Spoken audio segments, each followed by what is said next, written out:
Welcome to today's Global Connections program. I'm Bill Miller. Today, we're going to be focusing on how we can create a better world, and we're going to be talking about a wide range of issues from nuclear energy to just a variety of activities that we want to undertake to help us to diffuse some of the problems that are going on around the world and to return to a rule of law, if at all possible. Our guest today is an expert on these topics. Jonathan Granoff is the current president of the Global Security Institute. He is also involved with the World Summits of Nobel Peace Laureates winners, and he's a senior advisor to the Committee on National Security of International Law at the American Bar Association. Jonathan Granoff, welcome to today's Global Connections program. Thanks for inviting me, Bill. I appreciate you being back. We could do something every week, it seems like, on nuclear proliferation. It's one thing after another. But before we get into this, I want to mention a very good friend of yours and a former guest on my show, is Jane Goodall. Briefly, she was just an icon. I mean, just a role model for the world, I think. Oh yeah. How did you perceive Jane and her loss to the world? Well, I think she's passed on the legacy to millions of people. I think that there's thousands of young people who have picked up the torch.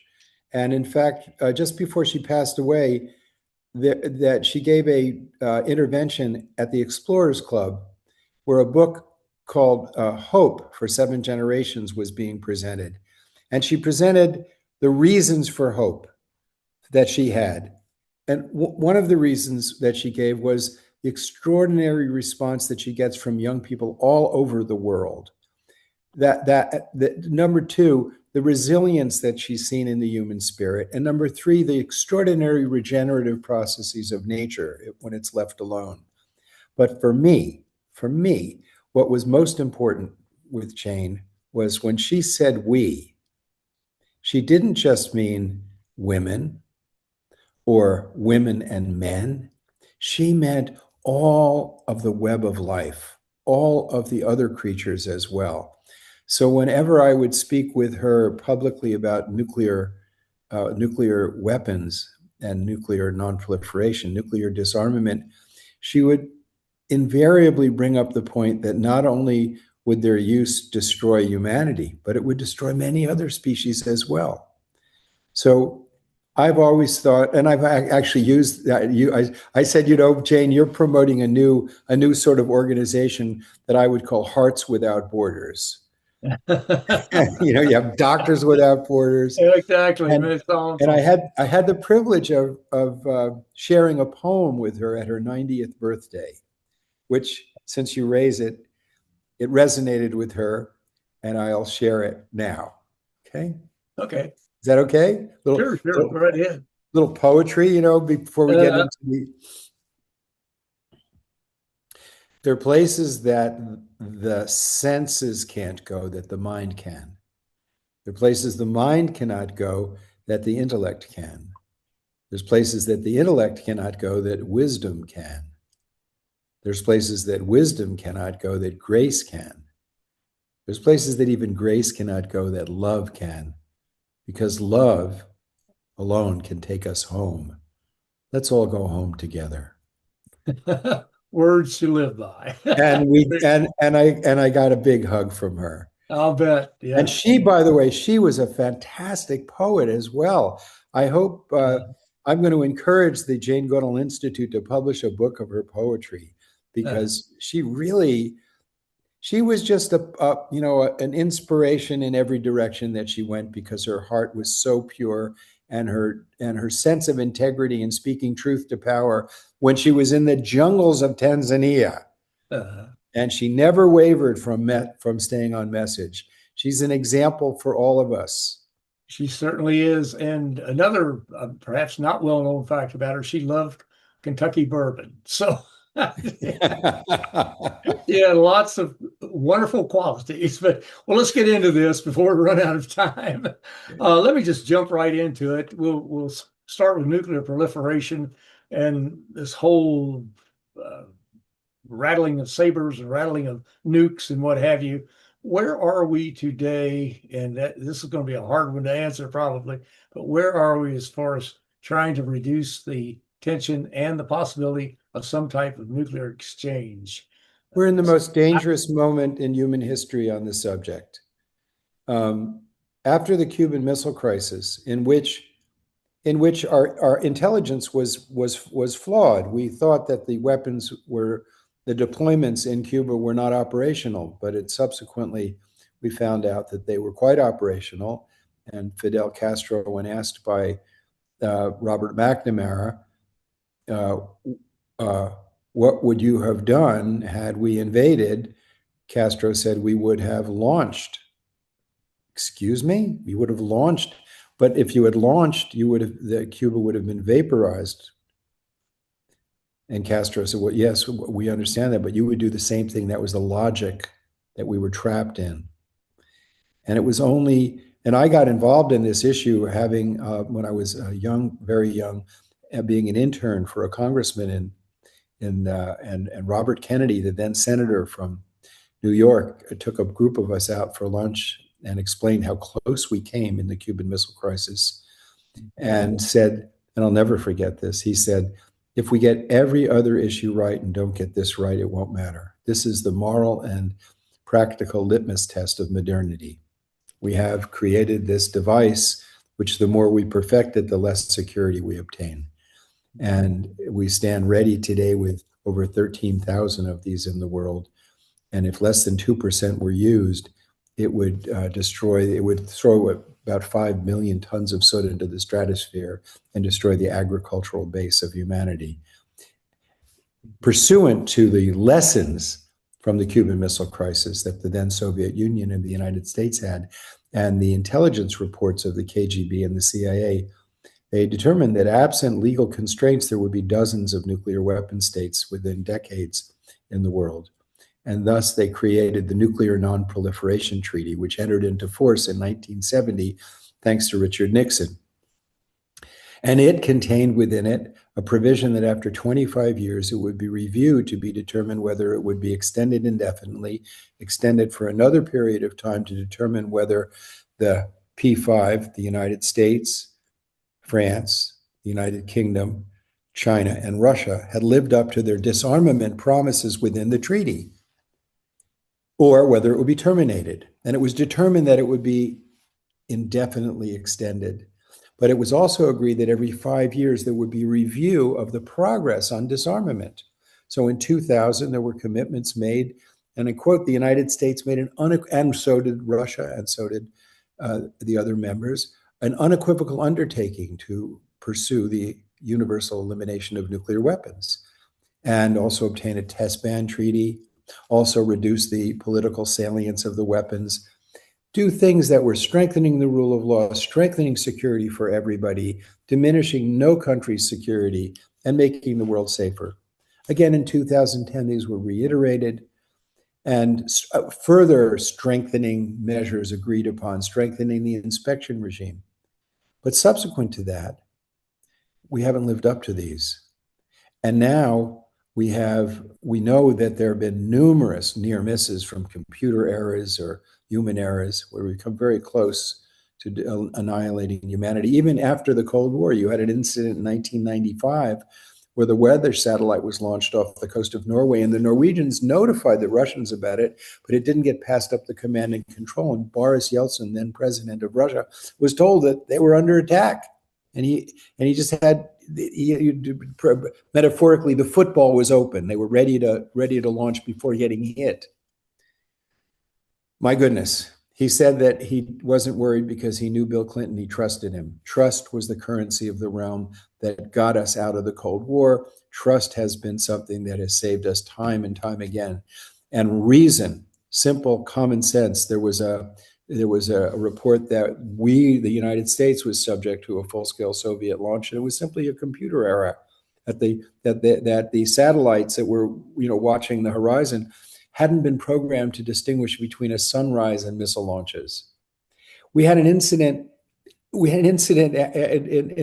the 21st century where the Vanguard and the Triomphant a British nuclear submarine and a French nuclear submarine collided in the Atlantic Ocean, then the statistical probability for that is just ridiculously an event totally unpredictable. But mistakes can happen. So we live in a precarious situation, and the rule of law and the arms control treaties have allowed us to go from over 70,000 in the world to less than 14,000, a considerable achievement. And the course of history will be determined whether we live up to our word, live up to our humanity, and live up to using the law to guide our conduct.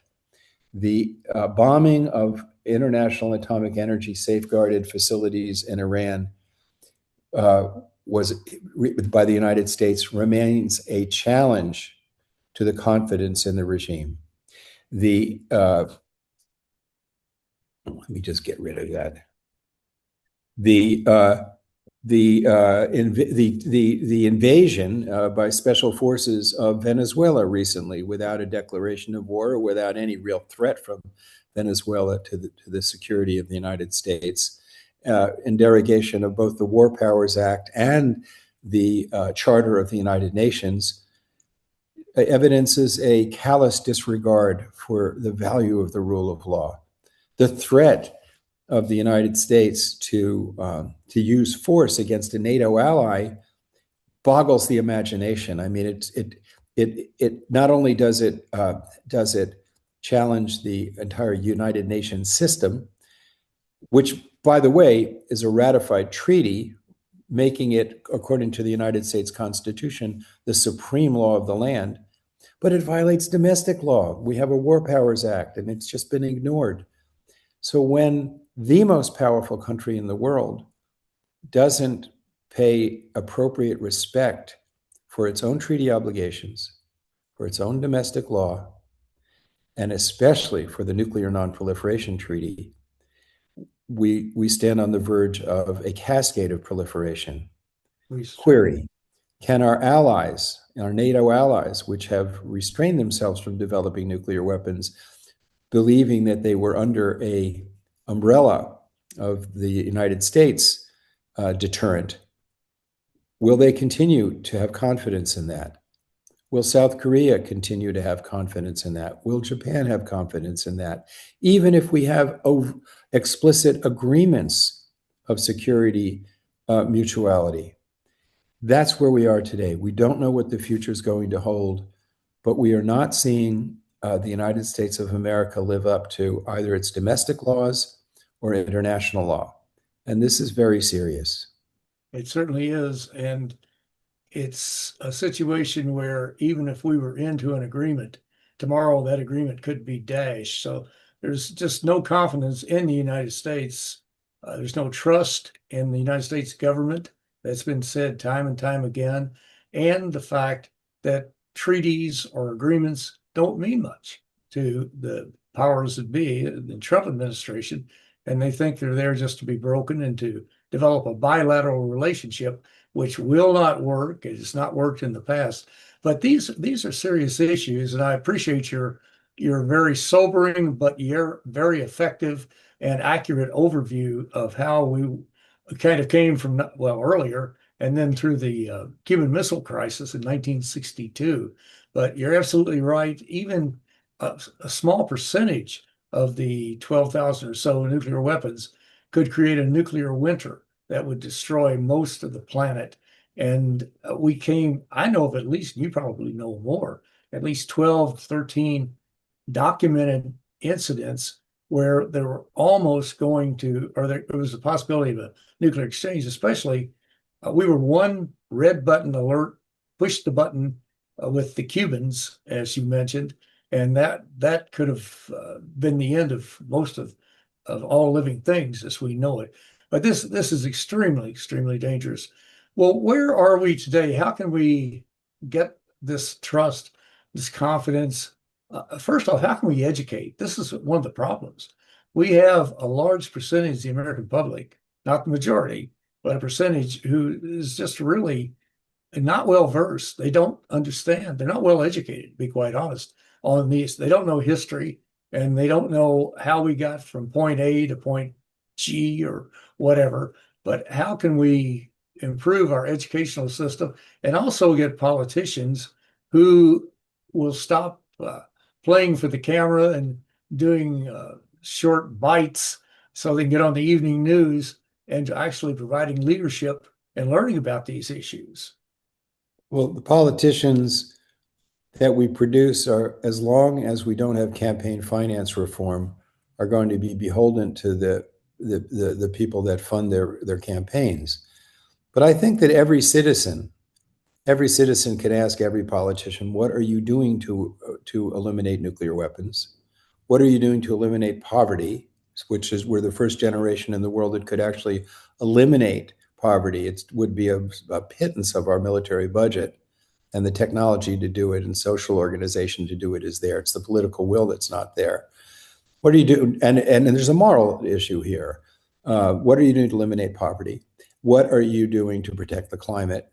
And then, of course, the personal question, what are you doing to bring your intrinsic humanity into action?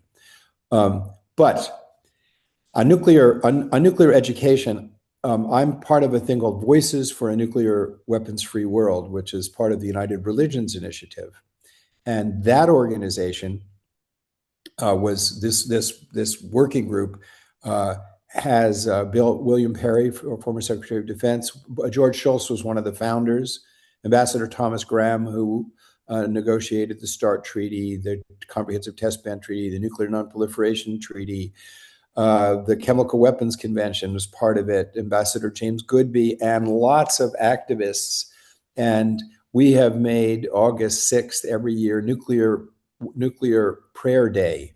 And we want to bring the issue into the religious community because there's a basic moral issue here with nuclear weapons. Should 9 human beings be tasked with saving humanity from annihilation, 9 men can end the human endeavor by mistake or madness. And that's just a morally unacceptable situation.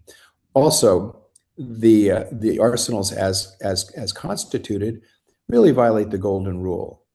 Do unto others as you would have them do unto you. For 9 countries to say that they're good for us but not good for anybody else is absurd. Imagine if the Biological Weapons Convention said no country can use smallpox or polio as a weapon, but will let 9 countries threaten to use the plague as a weapon to maintain international security. We would see it just offends logic, practicality, and our clear sense of morality. So I think it's very important that clerics, the way Pope Francis did, step out on the issue and make it and explain that this is at basis, it's a moral issue. The idea that we would put at risk the entirety of the human endeavor for something that we've created. We create states. They don't come from God. We make states. And we make states to give security to people. And because of the 9 countries with the weapons, no other head of state in the world can bring security to their own people. Every human being on the planet, whether they're in Guam or Patagonia, anywhere, is at risk. And their governments cannot provide the most basic human security on a daily basis because of the irresponsibility of the handful of states. And what's ironic, of course, is that the greatest progress in this issue took place because of Ronald Reagan. You know, Ronald Reagan was a conservative Republican who came to the conclusion a nuclear war can never be won and thus must never be fought, and that he wanted to get rid of them, as did Mikhail Gorbachev. And they built trust, as George Shultz said. Trust is the coin of the realm. They built trust, and they helped give us, decades of human progress.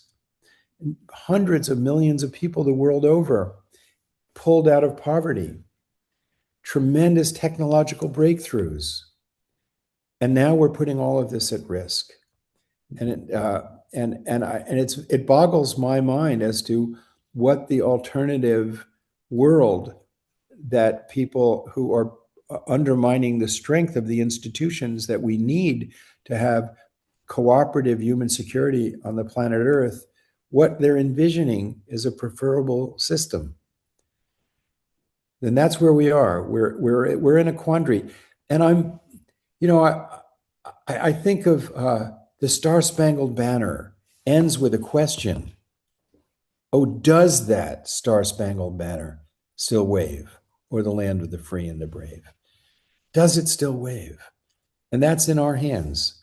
So I think at every juncture, our political leaders have to be challenged. What are you doing to address this issue sanely, reasonably, thoughtfully? And the City Council of New York, for example, passed a resolution to include disarmament and non-proliferation education in the school system. That's the kind of thing that needs to be done.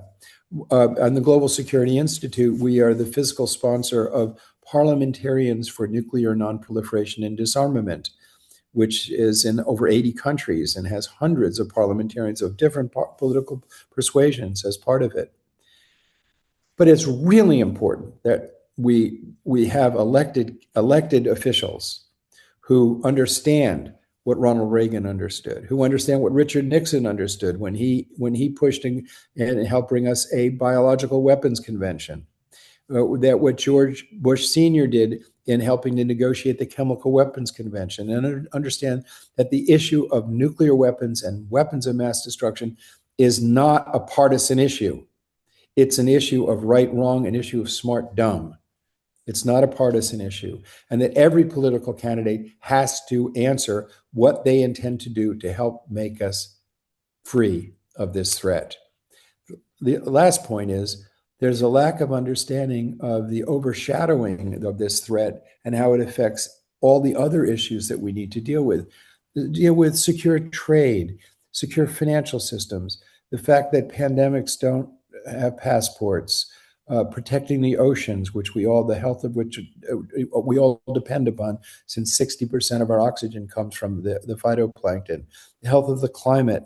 These are issues that require real, authentic, sincere, intelligent cooperation. It's as if you're on a boat, there's a fire on the boat. You don't go to your cabin and lock the door. You have to collectively go to put the fire out. And there are fires on the boat of the planet Earth that require our cooperation. My concern is that nuclear weapons institutionalize existential adversity. And that adversity overshadows the diplomatic realm in which we live. And for a handful of countries to say, we are so special that we can have these weapons and the rest of you can't, that's not sustainable, nor is it logical, nor is it practical. We're in this together. And your question about how do we educate, I can share this with you. I did a dialogue at the Paley Center, which is the center of the leaders of the communications enterprises of the United States.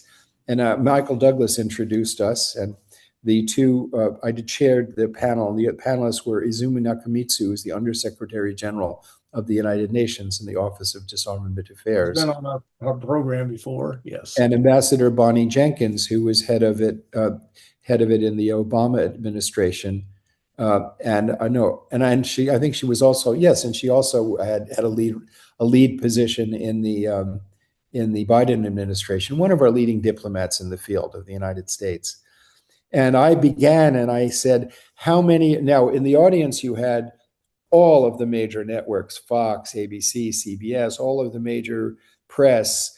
I mean, this is the Paley Center's top event. My invitation to participate came from Henry Kissinger. It couldn't have been at a higher, more meaningful level. And I said, how many of you know how many nuclear weapons there are in the world? I'd say maybe 5 or 6 people raised their hand.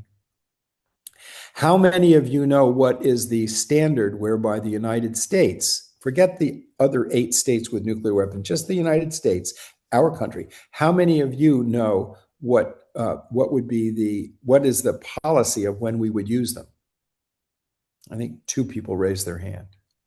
How many of you know what would happen if a 1 megaton bomb hit New York City? How far would the fireball extend and how many people would be destroyed? Nobody. And I said, we're in the room together with people who actually have the capacity to educate the world on an issue. And I don't know how you can make decisions as to what people will be educated on if you're not educated on it. And people paid attention that day. What they did afterwards, what they did afterwards, I regret to say we were not successful in persuading them to make this as important an issue as the potential invasion of Greenland.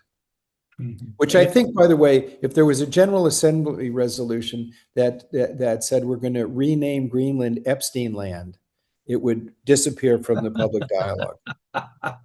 Certainly would. Well, Jonathan, you made a compelling case for why we need to be well educated, and 40% of our public is not well educated. And I'm going to say probably 70, 80% of our politicians have a long way to go before they get their basic understanding. But you're absolutely right. And one thing, well, a couple of things that they need to do, and I know we're running over a little bit, but they need to not withdraw from some of these major international agreements that have actually stabilized the world and helped reduce a large part of the problems in the world, like poverty and just going across the board. And the second thing is not to rattle the sword about doing illegal invasions of a country like Greenland, or an entity like Greenland. But Jonathan, I apologize, we are out of time. We'll have to pick it up later. But I want to thank you for a very interesting and a very informative program. Thank you for this forum, and keep up the good work, Bill. Thank you. We're trying. Thank you. I'm Bill Miller. Thank you for joining us today on Global Connections Television.